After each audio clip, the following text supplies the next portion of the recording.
Olá, trilheiros, boa noite. Trazendo aí mais um assunto novo, inusitado. Inusitado não, já aconteceram outras vezes no mercado, inusitado no presente momento, acontecendo mais uma vez, né? O Archegos, espero estar pronunciando corretamente, Archegos Capital Management. Grande abraço aí para o Júlio Souza, para o João Batista, para a Dilza também, grande amiga, enfim, para todos vocês que estão correndo atrás de um pouquinho mais de informação nesse ambiente aí que parece que tudo é muito fácil e que dinheiro nasce nas árvores. Grande abraço para a Eugênia Argola, para uma galera aí em peso. Eu tenho que fazer essas lives com mais frequência, viu? Que eu acho que essa galera tá sentindo falta de mim. Bom, gente, vamos ao Feliz Páscoa, Dilza. Feliz Páscoa aí para todos vocês neste domingo. Um forte abraço aí também para o Júlio Souza. Bom, vamos ao que interessa, o que traz vocês aqui nesse momento, nesse domingo de Páscoa, né? Às 8h30 da noite. Vamos ao que interessa. Eu vou tentar colocar toda a minha experiência aí para fazer essa live ser o mais útil possível para vocês, dentro da visão do que está acontecendo aí, do que pode acontecer mais à frente, né? Então vamos lá, eu separei alguns pontos. Alô Francisco, boa Páscoa para você também, meu amigo. Eu separei alguns pontos para vocês muito interessantes, porque para aqueles que estão fora do mercado de capitais, às vezes isso pode parecer um assunto que não tem nada a ver. Assim como em 2008, muita coisa parecia estranha para a gente, né? Mesmo nós que trabalhávamos no mercado financeiro, e que aquilo surgia do nada, inusitado, e fazia a gente perguntar, poxa, o que é que está acontecendo? Mas já tinha acontecido antes, né? Em 1929 nós já tínhamos tido problemas aí nos mercados, na Grande Depressão de 29, e 2008 foi um replay aí, só que os economistas estavam a par e não deixaram a coisa desandar totalmente, não é? Então a história ela serve sim para estar ensinando um pouquinho mais para a gente do que está acontecendo. Um grande abraço para a galera de São Paulo, Francisco me lembrou aí, um alô para a galera de São Paulo. Bom, vamos ao que interessa, que é um pouquinho o que o Bill Hwang, o nome coreano aí, aprontou, e a gente vai estar tentando filtrar um pouquinho o que aconteceu. Basicamente, tá bom, gente? Eu vou tentar seguir aqui, mas para não ficar muito chato a coisa, eu vou tentar resumir, observando os principais pontos, que eu não quero deixar passar alguns pontos importantes aqui para análise do que vocês estão fazendo hoje, tá bom? Então, o Bill Hwang, ele administrava um grande fundo, na realidade, o chamado, não é nem um fundo, não era um hedge fund, né, que é um grande fundo onde as pessoas aportam capital, ou as empresas aportam capital, e essa pessoa vai estar investindo no mercado esse dinheiro. No caso dele, ele já trabalhava como o chamado Family Office. O que seria o Family Office, né? O Family Office foi criado uma empresa para gerir a riqueza de uma determinada família. Então, basicamente, é isso que seria o Family Office. Ele tem o Hwang, que aprontou isso aí no mercado, criou um prejuízo gigantesco no mercado e passou relativamente desapercebido agora, né? Mas pode sim ser o termômetro de algumas coisas que estão por vir, né? Diante de toda essa liquidez global, essas altas e mais altas, isso aí é um grande alento aí, no sentido de que, olha, a história se repete. Então, o que é que basicamente aqui a gente percebe, né? Ele fez uma videoconferência agora, 25 de março. A empresa que administra o patrimônio desse Family Office, né? E disse o seguinte, olha, nós tivemos prejuízos bem interessantes, ou seja, em 10 dias foi perdido 8 bilhões de dólares. Agora vocês vejam na nossa vida simples, né, de pessoas normais, 8 bilhões perdidos em 10 dias. E a gente vai perceber que essa perda ela teve um efeito escalonado para outras empresas também que afetaram o mercado. Eu, particularmente, quando vi essa primeira notícia, falei, poxa, o que é que tá vendo aí? Me chamou a atenção. O mercado caiu e voltou ao normal, como se nada tivesse acontecido. Deixa eu te explicar aí o que é que está acontecendo, que é o olho do furacão que pode estar por vir. Em um momento de altas fortes de mercado, como nós estamos vivendo, né? Estamos vivendo um momento de liquidez excessiva, extrema, né? Essa excessiva liquidez foi necessário para lidar com esse momento aí de coronavírus, então os bancos centrais eles injetaram muito dinheiro, mas muito desse capital ele está indo para o mercado de capitais. Não está indo o dinheiro que está indo para os auxílios lá nos Estados Unidos e etc., por todo o mundo, ele não está indo só para alimentação. Ele está indo muito para o mercado de ações, sim, notadamente nos Estados Unidos. 1,9 trilhões adicionais aí, além dos 5 trilhões, mais ou menos, que já foram passados.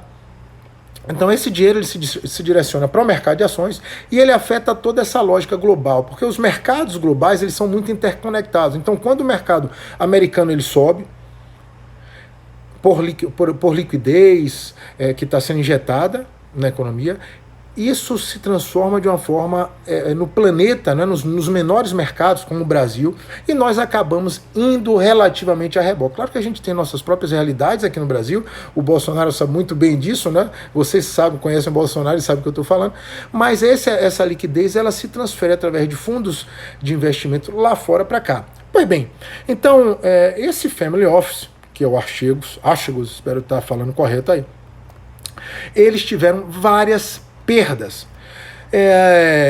Essa implosão que aconteceu, esses 8 bilhões em 10 dias, né, e que afetou, inclusive, empresas conhecidas, porque no momento que você, que é um family office, tamanho, né, com tamanho relativamente grande no mercado, você, quando tem perdas, eu vou estar explicando isso durante a live, você acaba tendo que vender outras ações, ocasionando mais perdas. Porque se você tem participações nessas ações, você vende essas ações, pega a grana e vai ter que pagar os seus prejuízos. Então, basicamente, foi isso que aconteceu aí relacionado a muitas empresas, notadamente o Credit Suisse, que é um fundo importantíssimo e conhecidíssimo no mercado financeiro, que emprestava para o Wang, o Family Office do Wang. O que é que ele fazia? Geralmente ele tinha a filosofia de colocar como margem, o que seria uma margem? Se eu quiser operar o mercado financeiro, geralmente eu faço isso, eu posso operar alavancado. Como é que acontece essa questão de operar alavancado? Você pode operar, no caso de Wang ali, $85 e deixar $15 de margem. Ou seja, na realidade você pode estar operando 85 mil reais e você só está deixando 15 mil de margem.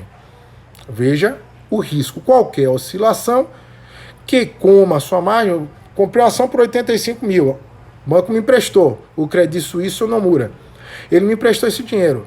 Bom, no momento que essa ação ela cai, vamos imaginar que ela esteja caindo aí para 75, quem me emprestou sabe que eu tenho 15 mil aí. Então, até 75, 10 mil, essa perda está coberta. Se as ações caem muito rapidamente, e a minha margem só é de 15 mil, de 15 para 85, alguém não vai ter que honrar, não vai poder honrar esse débito. Não honrando esse débito, nós temos perdas acentuadas no mercado. Por quê? Porque você vai ter que vender uma outra posição, ou esse banco que te emprestou vai ter que assumir seu prejuízo. Então, basicamente, foi isso que aconteceu aqui com o Wang. O que é que basicamente esses family office fazem? Vamos entender um pouquinho o que é que esses family office fazem e que hoje cresceu muito, tem 2 trilhões hoje, né? Administram quase 2 trilhões mundo afora. Então, imagine o tanto de dinheiro que não está na mão desses family offices, né? Mais de 2 trilhões, ok? Eles não precisam apresentar resultados, né? São familiares, então as regulações, as agências regulatórias não caem tão pesado em cima deles.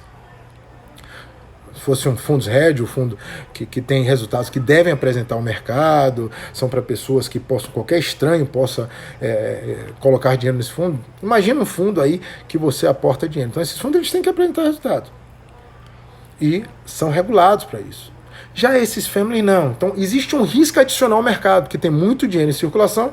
Esses fundos familiares chamados family office têm quase 2 trilhões, né? E não são tão regulados assim. Então, no caso de Wang, um investidor, peguei um pouquinho de informação, de 57 anos, cristão devoto, era um protegido aí de alguém do Julian Robertson, que era um cara e é ainda muito conhecido no mercado por suas operações, um veterano de mercado. Então, ele tinha os padrinhos aí nos meandros do mercado. E ele, toda a lógica do Wang foi montar uma fortuna em operações arriscadas. Então ele estava sempre focando em poucas ações e geralmente ações com muita volatilidade. Daí é que vinha um enorme retorno nas operações dele, né? Para vocês terem uma ideia, a empresa de Wang começou em 2001 com 1,2 bi, ok? Logo, que aí operou em empresas pequenas com potencial de alta, inclusive o LinkedIn, né? LinkedIn, ele foi fruto também do investimento. Eles investiram no LinkedIn, que é uma empresa que todo mundo conhece aí, relacionada a currículo. Pensa em currículo, pensa no LinkedIn. E logo em seguida, o que é que se viu? Né? Em alguns anos, as medidas que essas ações disparavam em valor, né? E essas ações podem disparar. Quem estava me acompanhando aí viu aquela operação uma operação arriscadíssima, né? Mas entramos na hora certa aí da MMX. Então, em pouco tempo, a MMX ela sai em torno de 16, 17 reais para 40 reais. Eu coloquei toda essa operação aí online para vocês. Então, são operações arriscadas, com retorno, mas com risco alto. Então, no caso dele, ele fez 1,2 bilhão de reais, partir já para 5 bilhões. Então, estratégias ousadas, concentradas em algumas ações. Para quem não entende muito de mercado, você tem duas lógicas quando você investe em ação, né? Você tem a lógica microeconômica, que você pensa na empresa, e a lógica macroeconômica, que é a sistêmica, né? Se você investe em diversas empresas, de diversos setores diferentes, você foge do risco intrínseco de cada uma dessas empresas e fica com risco sistêmico, que é como dizem, não coloquem todos os seus ovos em uma cesta só. Obviamente, você evita a volatilidade, né?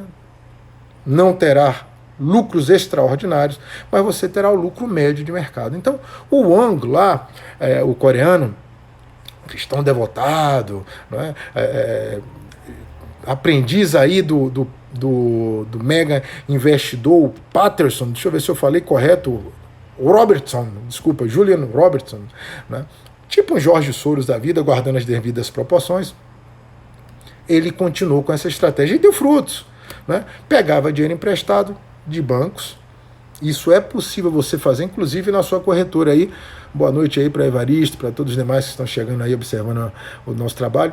Então, isso é possível vocês fazerem na corretora. Vocês vão ver lá no momento que vocês estão investindo, tem uma seção que é disponível, capital disponível para você trabalhar, né? Você toma dinheiro emprestado da corretora. É possível você fazer isso. Existem operações na corretora, chamadas operações a termo, que eles dizem para você, olha, você pode colocar aqui 25%, 15%, dependendo da volatilidade da ação. Às vezes eles pedem mais se a ação for muito volátil, e vocês podem operar um valor maior. Na verdade, vocês podem ter 2 mil e estão operando 10 mil. O risco é maior. Então o que ele fazia era uma escala global isso. Ele operava tomando dinheiro emprestado, daí que foram noticiados as perdas bilionárias do Credit Suisse, uma perda de quase 3 trilhões, do Banco Nomura, no Japão, de quase 2 bilhões, isso num período, né, 8 bilhões num período de apenas 10 dias. Vocês vejam como tudo isso hoje está arriscado, né, essa volatilidade incrível, e muitas pessoas estão operando alavancada. Mais uma vez eu digo para os que estão chegando agora, alavancada é quando você opera ou compra ou vende ações acima do valor que você tem. Isso é possível pela corretora. E as pessoas usam estratégias. Ele, por exemplo, o Wang, ele gostava muito de usar a estratégia de operar empresas que estavam extremamente vendidas. Então, o mercado, por exemplo, acredita que essa empresa não vai andar bem. Vamos imaginar a Petrobras aí vindo com o novo presidente dizendo que a partir de agora o foco não vai ser lucro. Então muita gente começa a vender a Petrobras. É possível você vender a ação sem ter ação. Pô, Ricardo, como é que eu faço isso? Liga para a sua corretora ou faz lá pelo home broker. Você aluga a ação, bota na sua carteira, vende, depois compra mais barato e devolve o aluguel. Então é possível você lucrar com a queda dos mercados. Nós explicamos muito isso no módulo laranja para quem acompanha e quem faz lá o programa Pacto pela Prosperidade, que é o nosso programa de treinamento. Então a gente explica muito esse tipo de operação que ele observava, né? Então aqui, segundo as pesquisas que nós fizemos, ele gostava de operar esse tipo de ação, ou seja, muito vendidas, em algum determinado momento ali, você podia ter uma notícia de mercado que faria a empresa ir ao contrário da venda, e sim subir fortemente. Então quem estava vendido teria que comprar essas ações, ajudando mais ainda na alta e forçando uma alta muito forte, né, dessas ações. É como a coisa acontece. Pois bem, isso funcionou durante algum tempo, não só essa estratégia, outras que ele usou. O Wang obteve ganhos médios anuais de 40% a 80%, faz muita gente aí que está na poupança chorar, né? Mas o mercado de ações é possível, né? Mas tem riscos e riscos. Tá bom? Então a gente tem que ter essa visão. Então o Wang, ele conseguindo, né, esse tipo de rendimento, de rentabilidade, ele conseguiu, ele pagava aos bancos que tomavam emprestado taxas mais elevadas, então os bancos também tinham um bom cliente nele, e acabavam esquecendo o risco que se tem emprestando dessa forma, né? Para alguém que gosta de trabalhar altamente alavancado. Só para vocês terem uma ideia, na crise de 2008, a famosa crise de 2008, eu estava no mercado nessa época, estava lá em São Paulo trabalhando, né? O Wang foi um dos vários investidores aí de fundos hedge que se deram mal. Eles apostaram contra as ações, por exemplo, da Volkswagen, que subiram 348% em 2 dias. Então, como é que, volto a dizer, para quem não entende, como é que você consegue apostar contra uma ação? Você liga para a sua corretora, mais uma vez eu informo, aluga essas ações, bota na sua carteira e vende. Mercado caindo, você compra a um preço mais barato e devolve esse aluguel. Então, basicamente era isso. Foi contra ele em 2008, possivelmente aí naquela reunião do G20, onde os grandes bancos centrais mundiais decidiram fazer o quê? Políticas monetárias expansionistas, abaixando taxa de juros, aumentando gastos do governo, e aí o mercado realmente reativou forte. E tivemos lá em 2008 uma volta em V. Isso foi de fato o que aconteceu. Tenho minhas dúvidas que esse retorno que nós estamos tendo agora, até o momento em V, ele se constitua, ele continue dessa forma, porque são duas realidades bem diferentes, de 2008 e o momento atual do coronavírus. Grande abraço para Mário Cardoso, Taubaté aí na área, dando um alô pra gente. Grande Júlio também Carneiro na área. Pois bem, o que é que acontece com o Wang, né? Atraiu bastante atenções, lembrando que ele agora estava com Family Office, mas lá atrás ele trabalhava com um fundo aberto, ou seja, muitas pessoas podiam aportar. E eu coloquei um pouquinho aqui de informação, né? Em 2010 ele começou a ser investigado por agências regulatórias, por informações privilegiadas, obviamente existem. Quando nós trabalhávamos em São Paulo, no mercado financeiro, nós percebemos que as pessoas tinham acesso a informações, né? Eu, particularmente, eu tive acesso também, eu tinha meu CPF grampeado, mas você pode ter acesso a informações, mas você não pode usar essas informações, né? Uma coisa é você ser insider, você está dentro do mercado, outra coisa é você usar de insider trading. Isso é ilegal, né? Mas as investigações começaram lá e o Wang, pelo visto, parece que tinha informações privilegiadas, né? Fim de 2012, ele devolveu aos clientes dele o dinheiro, enfim, saiu e montou o famoso Family Office, que iria dar esse prejuízo que estamos agora avaliando, tá certo? Então, por volta de 2015, o Wang, ele enfrenta um novo problema, tá certo? Ele cresceu, voltou a crescer tanto que em alguns mercados ele não conseguia operar sem forçar para cima ou para baixo o preço das ações. Então, aqui ele tinha o Archegos, que era o fundo de investimento dele, e na Ásia tinha o Tiger Asia. Vocês vejam como é tudo interligado. A galera que vive aí no dia a dia, no salário, né? Os mercados eles são interligados. O grande matrix aí, e o dinheiro vai circulando de um lado para o outro. Então, ele estava trabalhando na Ásia, mas o mercado asiático, para a quantidade de dinheiro que ele já estava comprando e vendendo, lembrando que não era dele, ele tomava dinheiro emprestado nos grandes bancos. Botava 15 e tomava 85 emprestado. Não conseguia mais estar vendendo e comprando ação sem forçar o preço para cima ou para baixo, então ficava difícil ele ganhar dinheiro. ele vai para o mercado americano, né? Então ele expande seu portfólio de ações. Deixa eu pegar aqui, que eu peguei essa... Né? Tá correto isso aí. Ele vai para o mercado de ações americano, tá certo? Onde seria mais confortável para ele, porque é um mercado extremamente líquido, muita grana circulando, então dá para você comprar e vender ações sem forçar o preço da ação ou para cima ou para baixo. Para quem não entende o que eu estou falando, imagina você está comprando uma Petrobras que negocia mais de R$ 1 bilhão por dia, e você comprar uma Eternit. Né? Eu lembro da época que eu operei a Eternit da última vez, negociava 50 mil em um dia inteiro. Então, obviamente, se você quer comprar 100 mil em ações, você vai fazer aquele papel ali disparar para cima. E se você for vender também, ele vai disparar para baixo, acaba manipulando o preço, então não serve, tem que ter liquidez. E aí ele vai para o mercado americano para estar operando esses papéis. Tá certo? Empresas que eram credores, né? Aqui eu selecionei algumas, né? O Goldman Sachs, o Morgan Stanley, o Credit Suisse, Nomura, o Deutsche Bank também.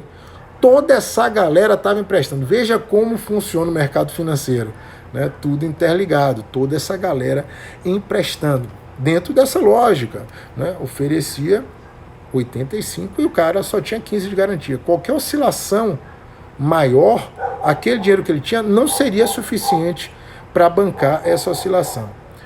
Pois bem, né? O que é que aconteceu aí com as ações da Archegos? Archegos, toda hora aí embola essa pronúncia. Né? Dentre elas a Viacom, Discovery, né? Uma empresa de educação chinesa nos Estados Unidos chamada GSX. Né? Essas empresas elas tinham disparado e dado muito retorno para o Wang. Bom, tudo que sobe, desce, mercado é muito volátil. Né? No dia 22 de março, agora recente, né? Tudo mudou para o Wang. Naquele dia, a Viacom, ela, que era uma das ações que ele tinha com maior participação na sua carteira, ela, que havia subido bastante em 2021, quase 150%, ela disse que ia ofertar mais ações. Como é que a empresa faz isso? A empresa precisa de mais capital para expandir, então ela pode, né, fazer uma nova oferta, colocando mais ações no mercado, o que pode fazer o preço dessas ações despencar. E foi exatamente o que aconteceu para a sorte de Wang, que era muito concentrava em muitas ações, né?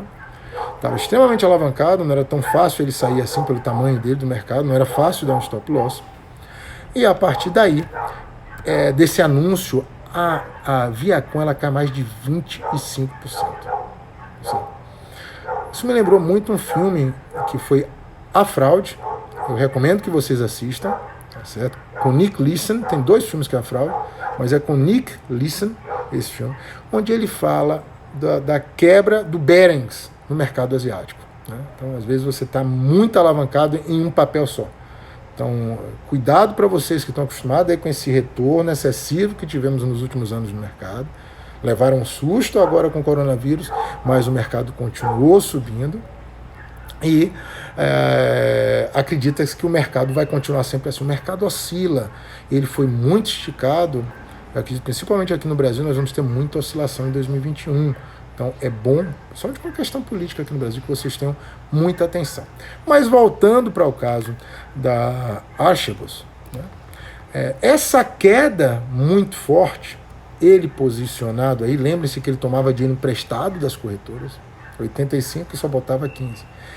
A garantia que é chamada no mercado, que é chamada de margem, ou garantia de margem, as corretoras ligaram para ele e disseram o seguinte: olha, essa ação despencou, você tem que alocar mais dinheiro aqui, porque aquele dinheiro que a gente emprestou para você dependia de uma garantia.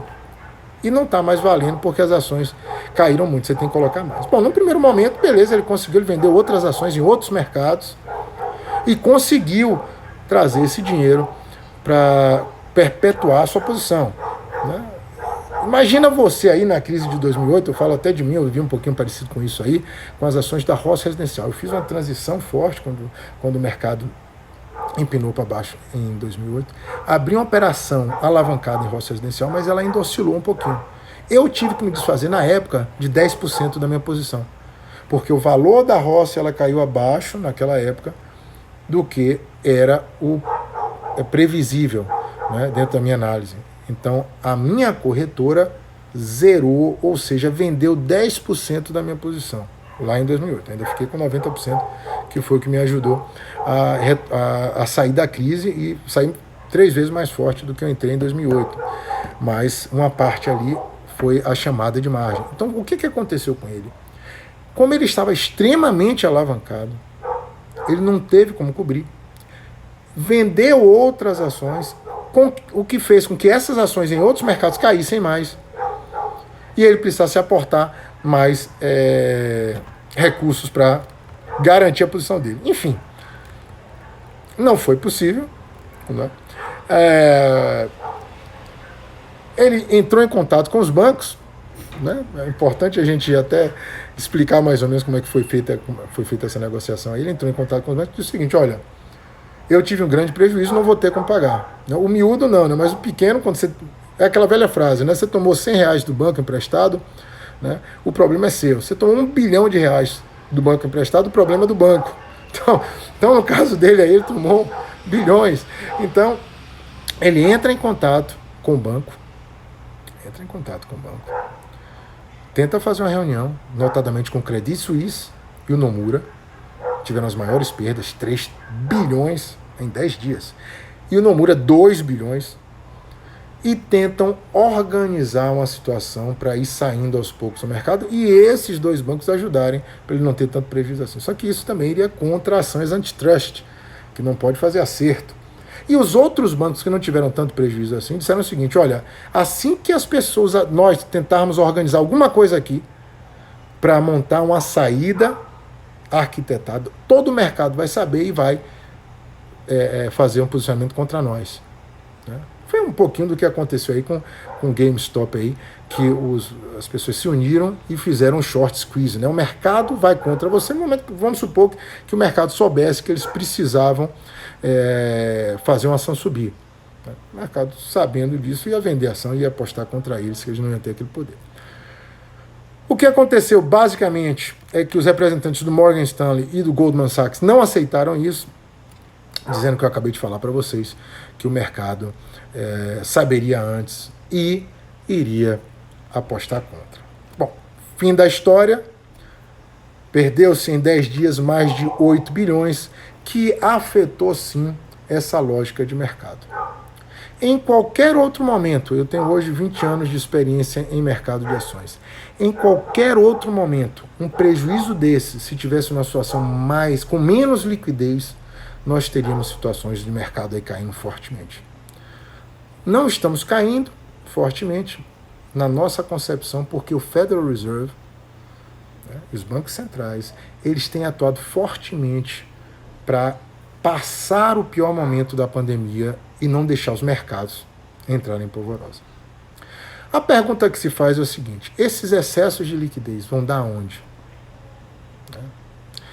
O Ibovespa hoje ele está em torno de 115 mil pontos. Ele reflete a realidade e as perspectivas que nós estamos vivendo no Brasil. Os Estados Unidos, com toda essa lógica de auxílio que tem feito para os mercados, eles vão manter isso até quando? O próprio Biden agora está vindo com um plano trilionário, 3 trilhões, para manter a economia americana flutuando.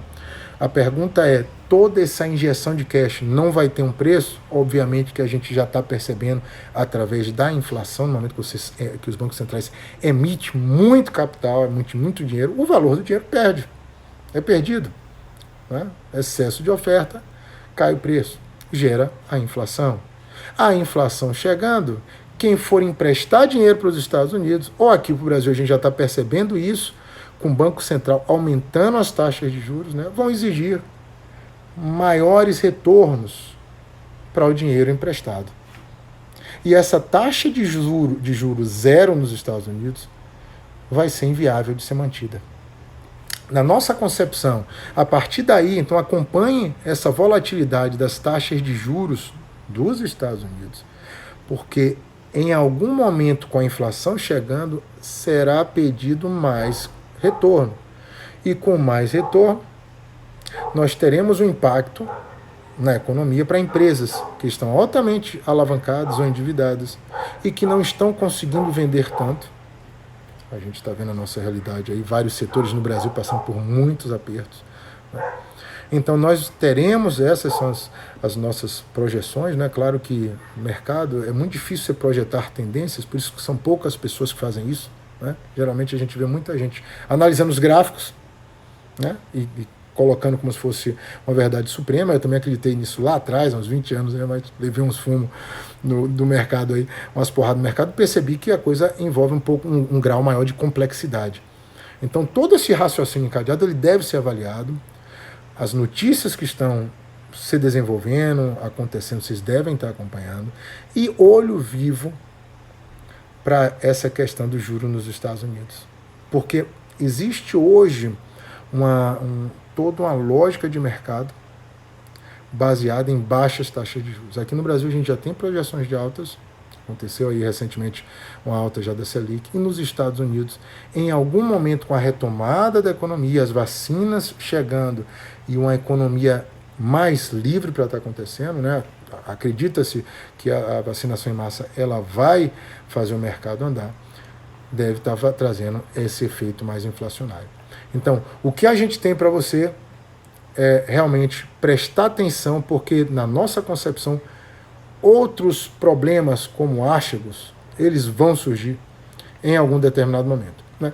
Não estou dizendo que você não aproveitem as oportunidades. Obviamente tem que aproveitar. Eu aproveitei uma oportunidade recentemente, coloquei aí para vocês no nosso Instagram, operação aí que a gente fez ao vivo. Mas tem que prestar atenção, tem que esperar momentos mais convenientes e ver quais são os setores e onde vocês estão apostando. Cuidado com esse oba-oba, cuidado com esse lucro fácil que é passado adiante, porque nós estamos vivendo uma bolha e sempre, historicamente, na bolha, né, é consenso que está todo mundo ganhando, mas em algum momento esse todo mundo ganhar vai se restringir a algumas pessoas que têm realmente uma visão do que está acontecendo. Então, olho vivo nisso. Tá bom? Aproveito para convidar vocês também para participar gratuitamente do terceiro dia. Eu estou sorteando. Entra em contato comigo pelo 71991201041. 71991201041. Vou até botar aqui, escrever. Entra em contato e eu vou estar sorteando a participação no terceiro dia agora do módulo azul, a avaliação comportamental do mercado de ações. Já está acontecendo esse treinamento. Tá bom? 911041. Coloquei aí já para vocês. Entra em contato comigo e fala: Ricardo, eu quero entender um pouquinho mais como é que os mercados funcionam, como é que essa lógica de raciocínio encadeado, o que é que está por trás de tudo isso. E aí eu acho que a gente pode ajudar vocês. Espero ter contribuído com o crescimento de vocês, ampliando um pouquinho mais essa visão. Se tiver alguma dúvida, alguma questão, fiquem à vontade para lançar. Em caso contrário, eu finalizo por aqui. Afinal de contas, hoje é domingo e a galera deve estar muito cansada. Desejo um excelente aí fim de domingo, excelente Páscoa para vocês e tamo junto. Se cuidem e vamos que vamos.